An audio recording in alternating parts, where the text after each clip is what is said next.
Bienvenidos y bienvenidas a la unidad número 4 de la asignatura de cibercriminología, en la que nos vamos a adentrar, en esta primera parte, nos vamos a adentrar en el ciberespacio y la oportunidad delictiva, para después irnos también hacia la prevención situacional en el ciberespacio. ¿Qué es lo que vamos a ver en esta unidad? Bueno, pues la verdad es que vamos a hacer una reflexión sobre lo que es el ciberespacio, sobre lo que es la arquitectura del ciberespacio y cuáles son los caracteres que definen el ciberespacio. Por un lado tenemos una serie de caracteres intrínsecos, como es el tiempo y el espacio, los vamos a ver detenidamente. Después tenemos una serie de caracteres extrínsecos, como son la transnacionalidad, la neutralidad, la no centralidad, es decir, que está distribuido, que está universalizado, popularizado, anonimizado, sujeto a revolución permanente y abierto al cambio. Eso es la primera parte. En la segunda parte, como he dicho, vamos a adentrarnos ya en las explicaciones criminológicas, en las teorías criminológicas y el cibercrimen, y luego nos vamos a centrar en la oportunidad delictiva, sobre todo la oportunidad delictiva, pues a través de la teoría que enmarca esta vertiente, iba a decir paradigma, pero sí, podemos llamarlo paradigma de la oportunidad en criminología, que es la teoría de las actividades cotidianas y el triángulo del cibercrimen, donde nos vamos a centrar en el ciberagresor motivado, en los objetivos adecuados, vamos a ver por qué vamos del viva al IBI, y por último, pues bueno, vamos a ver los guardianes capaces y los gestores del lugar. Pues ya sin más, si os parece, vamos a adentrarnos en el mundo del ciberespacio. Ya os digo, primero, para adentrarnos en él, tenemos que hacer una reflexión sobre la sociedad en la que vivimos, sobre la sociedad tecnológica en la que vivimos y sobre esta sociedad nueva donde las tecnologías de la información y la comunidad y la comunicación son las que impulsan los cambios en la comunidad, son las que impulsan los cambios en nuestra sociedad, y actualmente pues nos encuadramos también dentro de un paradigma tecnológico al que hemos sumado la globalización económica, y eso es lo que configura, esos son los vectores que configuran la sociedad en la que estamos actualmente. Igual que configuran esos vectores la sociedad, pues también se configura la criminalidad, en este caso la cibercriminalidad, que es donde nos vamos a detener. Lo más importante, lo que define este paradigma es la comunicación social, que es transnacional, que es universal y sobre todo que está en permanente cambio. Todas estas características vamos a ver que configuran este espacio de relaciones, este nuevo espacio entre comillas, porque ya no es nuevo, ciberespacio, y ello también configura cómo se produce la criminalidad en este ámbito de relaciones, pero eso lo veremos un poquito más adelante. Lo primero que debemos tener en cuenta es lo que ya nos decía Peter Grabowski, si estamos en Old Wine in New Bottles, es decir, si estamos bebiendo vino viejo pero en nuevas botellas, es decir, los delitos son viejos pero en un nuevo contexto. Hay vertientes para todos los gustos. Una que nos dicen que todo es nuevo, que cuando hablamos de cibercriminalidad todo es nuevo. Otra vertiente que nos dice que no, que todo es viejo, lo único que se ha tecnificado. Y por último tenemos una intermedia, que es donde nos posicionamos en esta asignatura, donde nos posicionamos en este manual, es donde se posiciona el autor de cabecera, que es Fernando Miró, se posiciona en ese lugar intermedio. Lo hemos visto en las unidades antecedentes, en las que hemos definido los diferentes cibercrímenes en función de si eran ciberataques puros o ciberataques réplica. Bueno, pues ahí estamos, hay una serie de vino, tenemos el vino, que es el cibercrimen, pero que lo bebemos de otra forma, y tenemos vino nuevo y vino viejo, tenemos cosechas nuevas y cosecha ya de hace un tiempo. Por tanto, el Old Wine in New Bottles, como nos decía Peter Grabowski, pues no se da en todo el cibercrimen. Lo importante, con lo que nos tenemos que quedar, lo que tenemos aquí mismo, que el crimen como evento cambia en Internet. El crimen, cuando lo analizamos como evento, que es donde nos vamos a posicionar, por eso no vamos a ver otras teorías, vamos a ir muy de pasada con otras teorías criminológicas, nos vamos a centrar en esas teorías de la oportunidad que analizan el evento delictivo en concreto y por qué sucede ese evento delictivo, sin prestar tanta atención a las causas profundas de la delincuencia en función de los sujetos. Como ya decía Marcus Felson, las ciencias sociales en general y la criminología en particular, nos vamos alejando de poner al sujeto como el centro del universo, como el centro de las explicaciones, en este caso criminológicas, y nos vamos hacia ese evento. Y por tanto, la modificación de los condicionantes de este crimen, del crimen que se produce en el ciberespacio, serán especiales, porque son especiales los caracteres que existen en el ciberespacio, que es lo que vamos a ver. Bien, ¿cuáles son estos caracteres? Esto es lo siguiente en lo que nos adentramos. El ciberespacio, lo primero que debemos saber antes de conocer sus caracteres, que también lo definen, es la definición. Y lo más interesante en este sentido es que es una definición en cuanto a una construcción relacional, es decir, el ciberespacio es aquel espacio de relaciones, es un espacio de relaciones, es un espacio virtual que nos podemos percibir por nuestros sentidos, pero que está ahí y por eso mismo está en cuanto existen las relaciones, si no, no estaría, pero eso vamos a verlo ahora a medida que vamos a ver el tiempo y el espacio precisamente con esto, que agota su existencia, el ciberespacio deja de existir en cuanto no sirva para la comunicación entre sujetos. Cuando no existe esta comunicación entre sujetos, y dentro de muy poco entre máquinas, o ya entre máquinas, ya veremos, no hay red. En este sentido no tenemos red. Lo que os decía, es invisible a nuestros sentidos y lo importante, se produce una contracción total del tiempo, de las distancias y del tiempo también, como veremos un poquito más adelante, pero sobre todo ahora en lo que nos vamos a adentrar, que es en las distancias, en el propio espacio, existe esa contracción total de las distancias y de las posibilidades de encuentro y comunicación. ¿Qué es lo que quiere decir esto? Bueno, pues que ya no hace falta que nos movamos de nuestro sillón de casa para comunicarnos con una persona que está en Singapur. La distancia ya no existe, en el ciberespacio esa distancia no existe, está a golpe de clic, y ese golpe de clic también tiene que ver con el tiempo, es instantáneo. Vamos a profundizar en ello.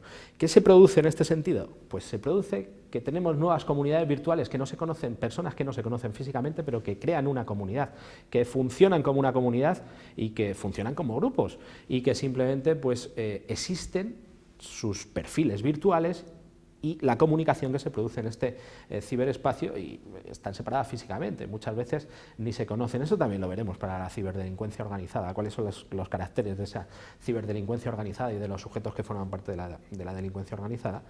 Igual que se producen comunidades virtuales, entre comillas, legales, también las tenemos, entre comillas, ilegales. Y no debemos olvidar tampoco que se produce una unión física, y sobre esto también tenéis una actividad para que podáis desarrollarlo. Se produce esa unión física entre el ciberespacio y el espacio físico tradicional porque los terminales o sistemas están conectados, más que conectados, hiperconectados. Eso es lo importante en este sentido. No es que sea algo virtual que está ahí, sino que se tiene que soportar sobre algo, se soporta sobre algo, y como vemos, bueno, pues todas las comunicaciones que existen por cable, donde están los servidores alojados, todo eso es espacio físico tradicional. Aunque bien es cierto que a través de las redes Wi-Fi, si no vamos a Latinoamérica, Wi-Fi, y la telefonía móvil sobre todo, pues se produce una conexión total, y ahora mismo tenemos una hiperconexión total entre todos los terminales, que no hace falta que estemos conectados por cables, sino que se produce por el aire, se produce otro tipo de comunicación. Eso también es importante, y bueno, y eso también ha tenido que ver en la popularización del ciberespacio, pero vamos a verlo un poquito más adelante. Como decía, la distancia ya no es un obstáculo para cometer crímenes, que es lo que nos interesa, ya no es un obstáculo para cometer delitos, y la distancia ya no es relevante, y sobre todo esta distancia, bueno, pues ya no le supone al ciberdelincuente pues ese contra que puede tener a la hora de decidir si comete o no comete un delito, porque desde aquí mismo, desde nuestro campus en Collado Villalba, pues podemos cometer cualquier delito en cualquier lugar del mundo, o el delito que iniciamos aquí tiene efectos en cualquier lugar del mundo. ¿Y eso qué ha hecho? Que aumente la importancia del tiempo, aunque las comunicaciones son instantáneas, pero también ese tiempo, desde el punto de vista de la motivación criminal, desde el punto de vista de la teoría de la elección racional, que vamos a ver luego muy por encima, ese balance de pros y contras que realizamos todos a la hora de cometer una acción, también cometer un delito, pues el tiempo es importante, porque qué duda cabe que para crear un malware en condiciones los cibercriminales tienen que echarle horas, días, semanas. Pero bueno, ese es un coste que tiene añadido, aunque si le quitamos la distancia, pues aumentan las capacidades en este sentido, a través de esa intercomunicación inmediata, en la que también nos ha hecho, y ya haciendo una reflexión un poquito más profunda y más allá del cibercrimen, lo que ha hecho esta intercomunicación inmediata es que ha acelerado la vivencia subjetiva que tenemos del tiempo. El tiempo pasa más rápido, sobre todo podéis hacer la prueba, si os metéis con vuestros teléfonos móviles en Facebook, pues a las 4 de la tarde habéis empezado a mirar Facebook, son las 6 de la tarde y seguís ahí con el teléfono móvil y han pasado 2 horas y no os habéis enterado. Esa es la aceleración de la vivencia subjetiva del tiempo. Y luego la posibilidad de contacto con múltiples personas personas a la vez. Podemos estar con nuestro videojuego favorito, en este caso pues podemos estar jugando al Fortnite y nos comunicamos en el mismo momento con muchas personas que están dispersas por todo el mundo. Y otra de las cuestiones que debemos tener en cuenta en cuanto a este ciberespacio y el efecto del tiempo, y que no opera igual el tiempo en el ciberespacio que en el espacio físico tradicional, es que tiene efectos instantáneos pero que pueden ser perceptibles, sobre todo por la víctima, de manera perenne. Es decir, lo que subimos a la red se queda en la red, lo que subimos a Internet se queda en Internet, en algún recoveco de Internet, aunque no lo hagamos visible. Luego debatiremos también sobre eso, sobre la visibilidad, invisibilidad de los objetivos, pero si subimos una fotografía en la que salimos en pelotillas, pues lo más seguro es que esa fotografía esté dando vueltas por el ciberespacio y se mantenga ahí de manera perenne. Ahora ya a lo importante, a lo interesante, en nuestro sentido, cualquier virus que se ha creado pues está por ahí dando vueltas durante mucho tiempo. De hecho, tenemos casos en los que la mayoría de empresas, o muchas empresas, se dan cuenta de que han estado infectadas por un virus pues a los 4 años, a los 4 meses, al año. Lo normal es que en una media de 6 meses, un año, sea cuando se detecten esas amenazas que ya han estado en el propio sistema y, por ejemplo, han estado enviando datos de ese sistema. Es decir, que en este caso también tiene que ver en cuanto a la modificación del control del sujeto que ha creado ese malware, por ejemplo, en el que yo lanzo un malware al ciberespacio y no tengo el control de dónde va a acabar, y mucho menos si utilizo redes botnets para infectar diferentes equipos. Esto es lo importante, lo interesante en este sentido en cuanto a esa modificación de la capacidad de control. Y también es importante, y es que la identificación geográfica o temporal, podemos decir que este malware viene de China, o viene de Rusia, o viene de Estados Unidos, y que se creó en el año 2016, pero eso no nos asegura que la persona que lo creó esté en China, esté en Rusia o lo crease en ese año, porque es cuando se detectó. Ese es el problema que tenemos también en cuanto a la identificación geográfica y temporal. Y bueno, muchas veces en el ciberespacio otro aspecto que tiene que ver con este tiempo y este espacio es que los sujetos pasivos pueden convertirse en activos, es decir, nosotros podemos ser víctimas de una infección por malware y nuestro propio sistema, nuestro propio aparato, nuestros propios dispositivos pues pueden lanzar ataques sin que nosotros lo sepamos porque forman parte de una red botnet, es decir, que en este caso pues los sujetos pasivos se convierten en activos. Y uno de los papeles fundamentales, que es lo que vamos a hacer durante los siguientes minutos de la criminología, es precisamente analizar el papel de estos lugares que existen en el ciberespacio, para ver cuáles son más criminógenos, cuáles son puntos negros, cuáles son hotspot, puntos calientes en este sentido. Pero antes vamos a adentrarnos en estos, una vez que hemos visto los caracteres intrínsecos, vamos a ver caracteres extrínsecos, pero que también definen el ciberespacio, como es la transnacionalidad y la neutralidad. ¿Qué quiere decir la transnacionalidad? Pues tiene que ver con el concepto de deslocalización, es decir, que no está ubicado en un sitio ciberespacio no está ubicado en ningún sitio concreto, físicamente está en ningún sitio y en todos a la vez. Eso es lo primero que debemos tener en cuenta.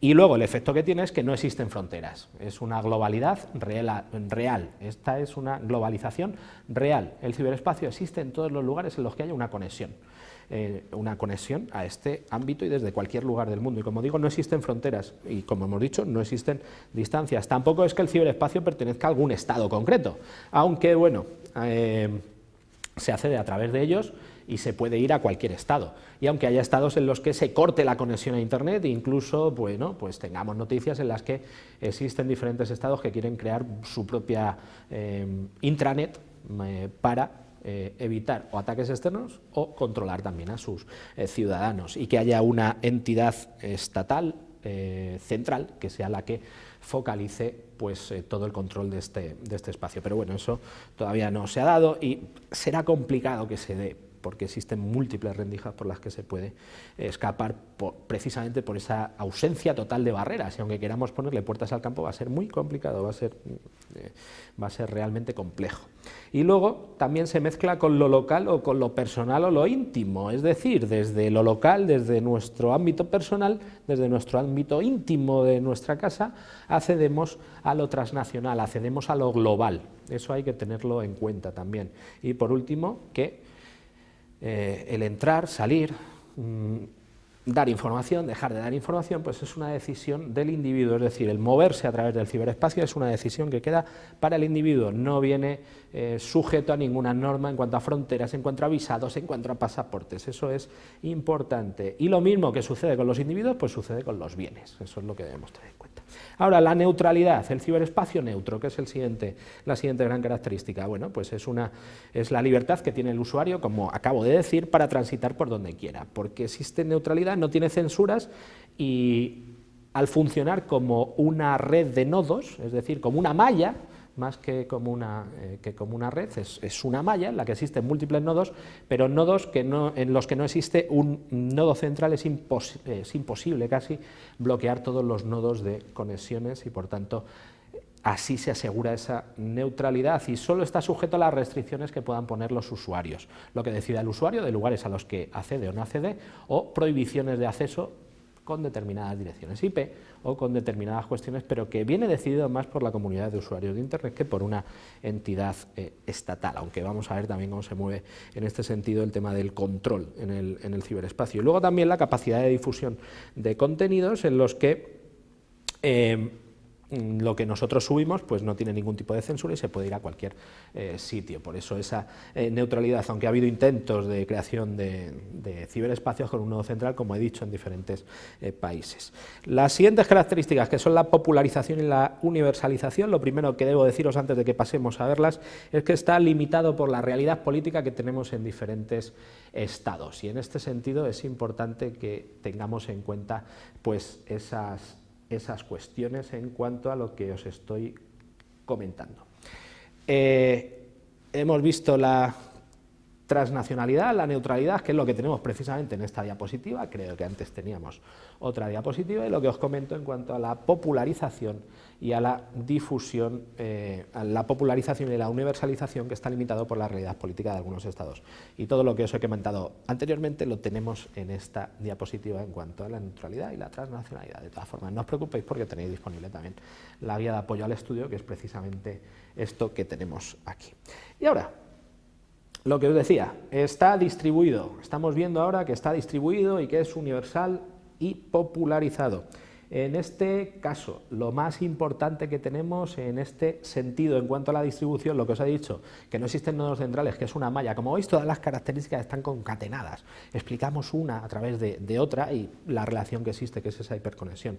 También en la explicación de las características del ciberespacio. Y ningún nodo tiene una capacidad para aislar a otro, ni decidir qué conecta con qué, que esa es esa distribución. No existe una autoridad centralizada en el que no está sometido a leyes nacionales, el ciberespacio no está sometido a leyes nacionales, aunque haya habido algún intento, ni esté aceptado por todo, y sobre eso pues también podemos debatir en cuanto a las diferentes instituciones que quieran ponerle pues diferentes normas de acceso a Internet y diferentes normas de acceso a este ciberespacio. Y como digo, pues se ha intentado regularizar sobre todo esta amenaza, las amenazas que podamos tener en el ciberespacio, pero se sigue haciendo a través de leyes locales, a través de la Unión Europea, pues tenemos diferentes directivas, tenemos diferente legislación en este ámbito de ciberseguridad, pero son los propios estados, en el ejemplo de la Unión Europea, los que deciden. Pues imaginaos a nivel global cómo es muy complejo el responder de esta manera local ante este desafío global. Y luego también lo que pasa con esta distribución es que se difumina la apariencia de legalidad a través de la transnacionalidad, de la distribución, de las múltiples normas que existen, de la permanente revolución tecnológica. Pues al final no sabemos lo que está permitido, lo que está prohibido en Internet, y existe esa difusión en cuanto a lo que está permitido o está prohibido en Internet. Continuamos con la universalización y popularización. El ciberespacio es global, es colectivo, es popular. En el manual veréis que pone que hay 1.000 millones de conexiones. No, ya estamos por 3.000 millones de conexiones y subiendo, cerca casi de los 4.000 millones de conexiones. Es decir, el 60% de la población mundial está conectada, está dentro del ciberespacio, está conectada, tiene algún tipo de identidad virtual. Y esto se ha producido pues, por la popularización de la informática, el aumento de las facilidades de adquisición, interconexión o hiperconexión, y porque se produce un acceso por parte de todo el mundo, desde los 9 hasta los 99 años. Esa es lo que quiere decir nuestra universalidad y popularización. Y ahora ya, para ir terminando, nos queda el anonimato.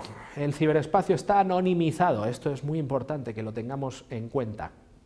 Y en este sentido debemos tener en cuenta que existe una imposibilidad real de identificar a todas las personas que acceden al ciberespacio. En este sentido, pues también tenemos que decir que concretar el sujeto específico que ha realizado determinadas acciones es muy complicado.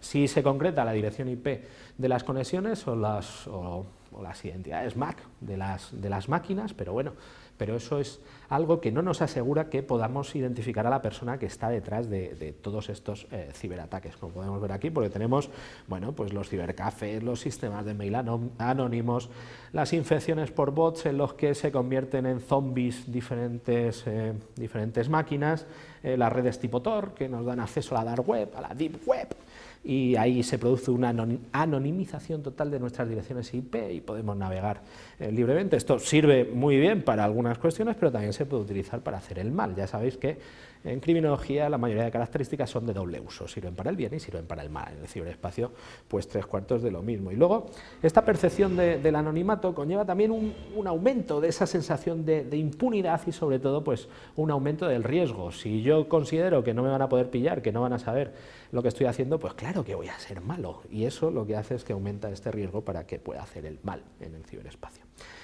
Revolución permanente, apertura al cambio. Bueno, pues lo que hemos dicho, la tecnología de la información y la comunicación produce modificaciones importantes de manera constante y en continua revolución, en continuo cambio. Lo que hoy estamos contando aquí, bueno, pues no nos va a servir en cuanto sí los aspectos fundamentales que estamos viendo, pero si nos vamos a detalles en cuanto a las aplicaciones que se utilizan, lo que estoy diciendo hoy mañana no va a servir.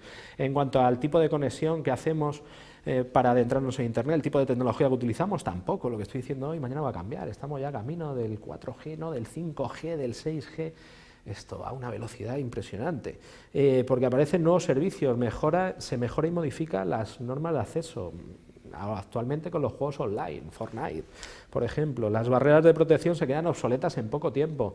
Existe una complejidad en cuanto a la actualización de los sistemas de protección. Los sistemas de protección que pueden ser interesantes ahora, cuando vamos a actualizarlos, pues al final están obsoletos. Los cambios se producen por parte de los propios usuarios, que eso es también lo importante, porque es un espacio abierto, flexible. También es muy interesante ver que la mayor parte de soluciones de seguridad informática que podamos hacer en abierto, o la comunidad que trabaja en abierto, todos los sistemas open source, son menos vulnerables porque todas las personas de bien que existen en el ciberespacio, que también ahí se dan cuenta de las vulnerabilidades, las reportan y se pueden parchear de alguna manera, y eso es también importante. En definitiva, nosotros como usuarios del ciberespacio lo estamos definiendo constantemente. No existen autoridades que sean las que impongan cómo se modifica o por dónde se va modificando. Sobre esto podríamos debatir mucho.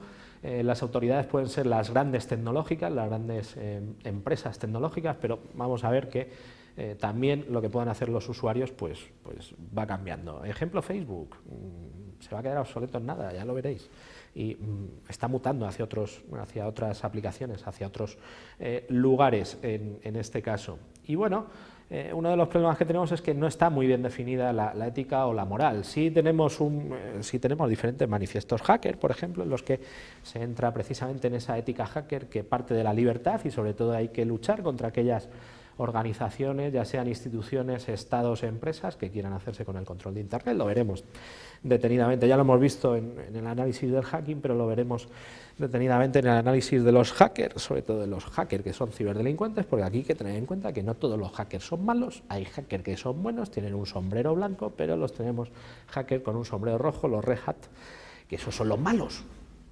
Y bueno, en ese sentido, pues profundizaremos, tampoco me voy a liar aquí con estas cuestiones. Y lo importante es que se merma esa capacidad del derecho y, por tanto, pues lo importante en cuanto a prevención, porque ya vemos que el derecho no funciona, el derecho local no funciona, pues lo importante en este sentido va a ser lo que podamos hacer a través de la prevención criminológica y, en este caso, llevándolo hacia nuestro terreno, pues la prevención situacional que vamos a ver en siguientes unidades. Y aquí debemos tener en cuenta una cosa, es que se merma esa capacidad de influenciar el derecho porque no se tiene en cuenta que a mayor correspondencia entre lo normado, la normativa que se hace, que sea aceptada socialmente, se va a producir un mayor cumplimiento. En el ciberespacio es muy complicado tener esa llegar a ese consenso entre lo que os he dicho, 4.000 millones de usuarios. Madre mía, consenso complicado. Bien, vamos a adentrarnos en la siguiente parte. Ahora cambiamos radicalmente hacia nuestra teoría criminológica y el cibercrimen, explicar a través de la teoría criminológica por qué se producen determinados cibercrímenes, en qué lugares se producen y cómo podemos prevenirlos. Eso es lo que aporta la explicación criminológica, eso es lo que aporta la teoría criminológica. Primero nos tenemos que pegar un tirón de orejas a nosotros mismos, a los criminólogos, porque la criminología no ha prestado la atención que se debería prestar a la evolución tecnológica y a la modificación de la delincuencia mediante esta evolución tecnológica. Es algo en lo que estamos, pero todavía estamos en pañales. Las primeras aproximaciones se hicieron, bueno, pues a través de esa personalidad del hacker, a través de esas características personales de los hackers, y ahora, donde estamos situados, se ha prestado mucho mayor, por el volumen de estudios, por el volumen de análisis que estamos realizando, se presta mucho mayor aval empírico, se presta mucha mayor atención a las teorías de la criminalidad frente a las teorías del crimen. Las teorías del crimen se centran en las características de los delincuentes y las teorías de la criminalidad se centran más en los lugares, en el factor lugar y en el evento. También se tienen en cuenta las condiciones de las víctimas. Aquí es donde nos vamos a centrar, precisamente en esas condiciones de las víctimas y en las condiciones de los lugares donde se produce el cibercrimen. Ha habido aproximaciones, aunque muy poquitas, a través de la teoría del autocontrol, de la teoría de la elección racional, del aprendizaje social, del control social, del etiquetamiento, pero la que más se ha tratado de validar en el ciberespacio y parece ser que es la que mejor puede funcionar, es la teoría de las actividades cotidianas. Esta teoría de las actividades cotidianas de Cohen y Felson, en un principio, lo desarrollada posteriormente también por Clark, porque Clark también tenía otra teoría que surgió más o menos a la vez, pero bueno, no vamos a adentrarnos en esto, para eso tenéis la asignatura de teorías criminológicas y dentro de poco pues también un manual bastante interesante de teorías criminológicas aplicadas al ciberespacio, pero que ya os iré informando. La teoría de las actividades cotidianas surge con la idea de modernidad y la evolución tecnológica. Se fijan más en el desarrollo tecnológico e incluso en los automóviles y cómo cambió la delincuencia en este sentido, ¿no? Con esa movilidad de los automóviles. Y precisamente por eso es importante que esta evolución tecnológica la tengamos en cuenta en este sentido, en cuanto al análisis que hay entre el contacto que se produce entre potenciales autores, potenciales víctimas y la disminución que esta tecnología produce en cuanto a la capacidad de los guardianes. Como veis, se fundamenta en este triángulo del cibercrimen que vamos a ver a continuación. Autores motivados, víctimas propicias y guardianes capaces. Como he dicho, el foco del evento se pone no en el agresor, sino en la motivación y en la oportunidad. Y la discusión que hay, si la motivación y oportunidad es lo mismo, si no, si la motivación va por un lado, la oportunidad por otro. Bueno, aquí no nos interesa tanto esa discusión en el plano teórico como tener en cuenta que la motivación del delincuente es lo que nos interesa y también la influencia que podamos tener de su ambiente inmediato en esa toma de decisiones. Luego se presta una mayor atención al control no formal, porque hemos visto que el sistema de justicia penal está muy limitado en el ciberespacio. Bueno, y de ahí sacamos nuestra prevención situacional, que vamos a ver, como os he dicho más adelante. También es una de las visiones más aceptadas a nivel comparado, y lo importante es que esta teoría puede ser útil porque el ciberespacio modifica los parámetros espacio-tiempo en los que tiene lugar el cibercrimen. Y por tanto debemos conocer, con las características que acabamos de ver hace un ratico, y lo que tenemos ahora, pues replantear estas teorías criminológicas de la oportunidad.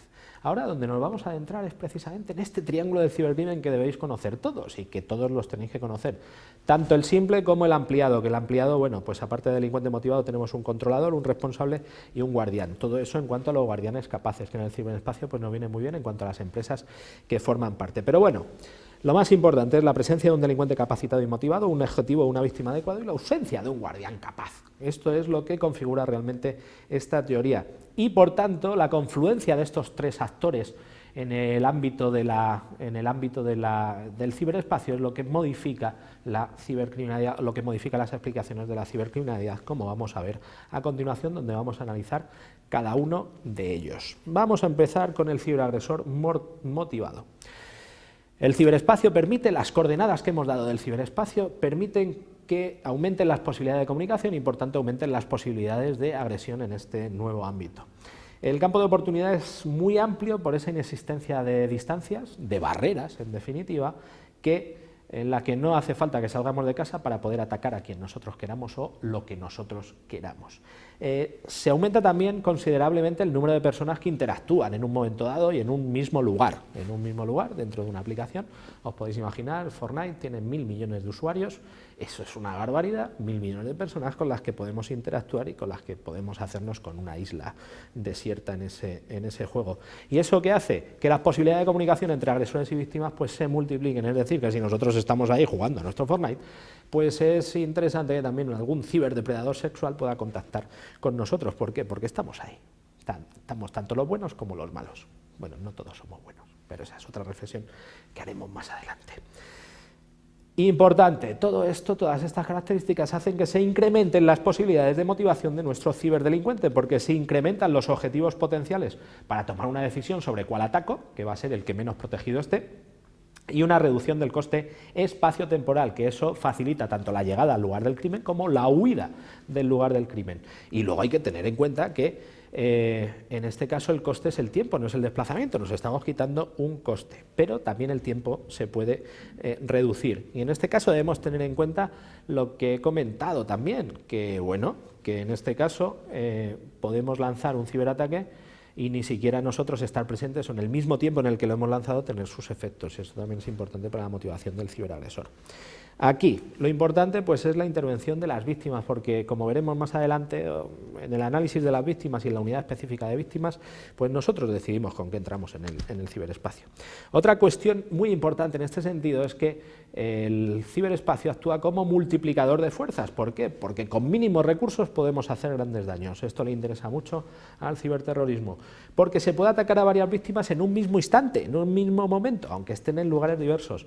Se puede atacar a varias víctimas con una sola conducta, y también porque una misma víctima puede ser atacada de manera simultánea por multitud de agresores. Veamos o vayámonos al ámbito de los bondes. Y en este caso se unen los potenciales delincuentes en un lugar común en el que están todos los ciudadanos, como he visto, 4.000 millones de personas conectadas, donde se producen relaciones comerciales, relaciones personales, relaciones políticas, y en este caso, como os comentaba, también es importante, en el que para esta huida el ciberagresor no es necesario que esté en nuestra ecuación, ¿no? Hay algunos autores, como puede ser Yar, que nos dice que no hace falta que esté, en este caso, el ciberagresor en la ecuación, porque puede lanzar el ataque y ya no estar presente, incluso haber muerto la persona que ha creado un virus y estar actuando ese virus. Aquí pues también se facilita esa motivación con la interconexión de los sistemas y cómo se pueden producir ataques en cascada, y se pueden tener, pues lo que hemos dicho, esa multiplicación de fuerzas y sobre todo el anonimato. El anonimato es una de las cuestiones más importantes a tener en cuenta en cuanto a esta motivación del ciberdelincuente, porque en esa decisión racional que todos tomamos a la hora de cometer o no cometer un delito, no existe freno a esa motivación en este sentido.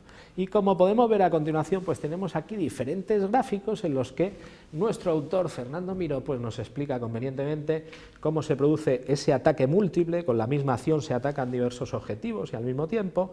El gráfico 3.9, en el que se produce esa multiplicidad de atacantes para un mismo objetivo. En el 10, como diferentes lugares, desde diferentes lugares en el espacio, se pueden utilizar para atacar a una misma víctima, y luego en el 11, pues como podemos ver que los diferentes efectos de ese ataque, pues al final pueden ir a diferentes víctimas, y es la propia víctima la que también los distribuye. Y por último, bueno, como ese ataque se produce, bueno, pues el ataque, la infección se produce de manera bidireccional. Todo eso para que lo tengamos en cuenta. Ahora ya, para ir terminando, nos queda solo hablar de los objetivos adecuados y de nuestros guardianes y gestores.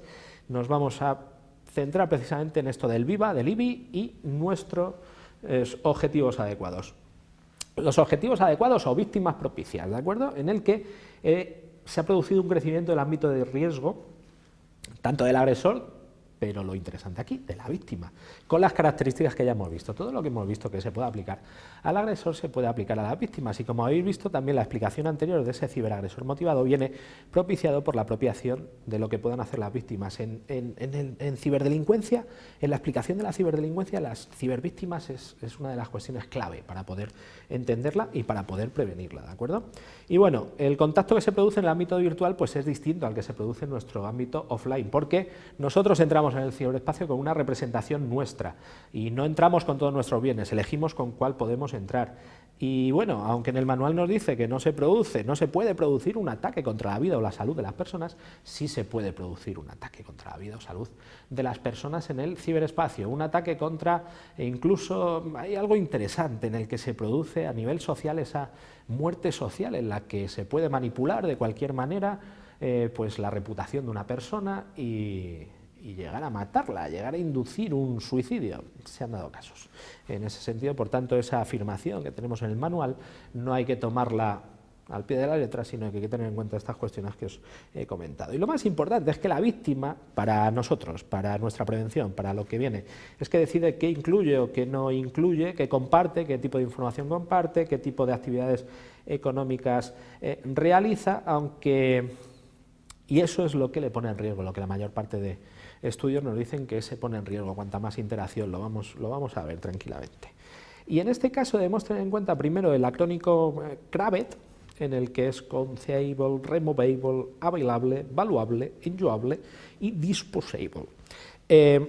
Lo más importante de este acrónimo, y esto lo pasamos muy por encima porque nos vamos a centrar sobre todo en el VIVA, que es el de valor, inercia, accesibilidad y visibilidad, en cuanto a la disponibilidad de los objetos en Internet. Lo más importante es precisamente esa disponibilidad, si no lo introducimos no está disponible.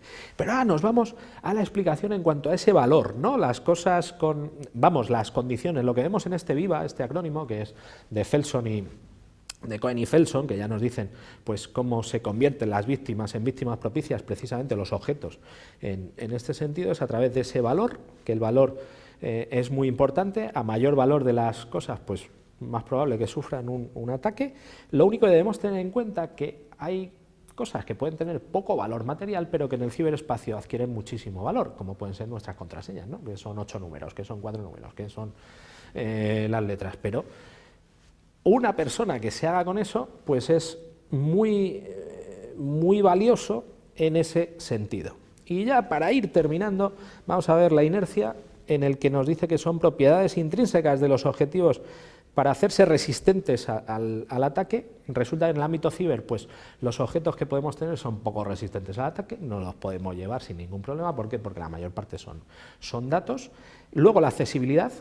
Como hemos dicho, esa es la habilidad que pueden tener los ciberdelincuentes para acceder al objetivo que quieren. En el ciberespacio está todo, aunque esté dentro de la dark web, dentro de la deep web, donde esté, en algún sitio está y puede accederse. Pero esto tiene que ver mucho con esa visibilidad. Si algo no lo percibe el agresor, pues no lo puede atacar. Y en este sentido, esa visibilidad es una de las cuestiones más importantes. Y por tanto, nos vamos hacia, en vez del VIVA, hacia el IBI, que es lo que realmente se da en el ciberespacio, ¿no? Para que sea un objetivo adecuado, que se haya introducido, que tenga valor y que se haya producido una interacción para hacerlo visible. Y en este sentido, pues lo más importante es el movimiento que se produce en cuanto a estas interacciones. Aquí, como podéis observar, pues tenemos diferentes gráficos en los que mostramos de manera gráfica lo que acabo de comentar, para que lo tengáis en cuenta. Y ya por último, la última parte, y con esto terminamos esta unidad, que es larguísima, por cierto. Los guardianes y los gestores de los lugares. Bueno, el aumento de los límites en el ciberespacio ha mermado la capacidad potencial del guardián. Y lo que hemos visto también, la revolución permanente a la que tenemos. Luego, la transnacionalidad. Todas las características que hemos visto hace que los guardianes capaces que podamos tener en el ciberespacio son menos capaces, son incapaces. Y en este caso debemos tender hacia nociones más complejas, como hemos visto en el triángulo anterior, en uno de los triángulos que hemos visto, en el que introducimos los managers o gestores de los lugares. Estos sí son piezas fundamentales, más que los propios guardianes tradicionales, ¿no? Fuerza y cuerpo de seguridad o defensa, en ese sentido. Porque existe una imposibilidad por parte de estos gestores centralizados. Como digo, la actuación de la policía está muy focalizada y muy reducida, y por tanto debemos tender hacia otros gestores que puedan ser más eficaces, y los medios de control social pues también están muy diluidos. Los medios de control formal se diluyen mucho en el ciberespacio. Lo que sí hemos visto con diferentes estudios, diferentes análisis, que los tenéis en el manual, es que los sistemas de protección sí son eficaces, pero sobre todo dependen de la víctima para que sean eficaces. Y lo más importante es que al final el guardián capaz se convierte en un autoguardián. El autoguardián, es decir, cada uno de nosotros somos al final los guardianes más capaces en este sentido por la conjunción de elementos. Aunque bien nos tenemos que ir a otro ámbito como puede ser la cibercriminalidad social, donde sí es cierto que otros guardianes, como pueda ser ese control familiar, hace que también disminuya en este sentido la incidencia de la cibercriminalidad. Por eso hay que analizarlo también de manera conjunta. Y bueno, en definitiva, el esfuerzo plural se debe realizar por parte de usuarios e instituciones y debemos tener en cuenta que, como está en constante evolución, en revolución permanente, pues eso va a complicar la eficacia de nuestros protectores. Aunque este carácter abierto, como he dicho antes, también es uno de los factores fundamentales en cuanto a la ciberseguridad, que los sistemas sean abiertos, son más seguros porque más personas tienen posibilidad de acceder a su código fuente y poder detectar las vulnerabilidades que puedan existir. Y la comunidad abierta, como pongo aquí, es la mejor protección que podemos tener, y el ejemplo está dentro de los hackers éticos y esa comunidad de ciberseguridad que tenemos. Hasta aquí esta unidad número 4 y como siempre os digo, me tenéis disponible para cualquier cuestión en el ciberespacio o por cualquiera de estos medios.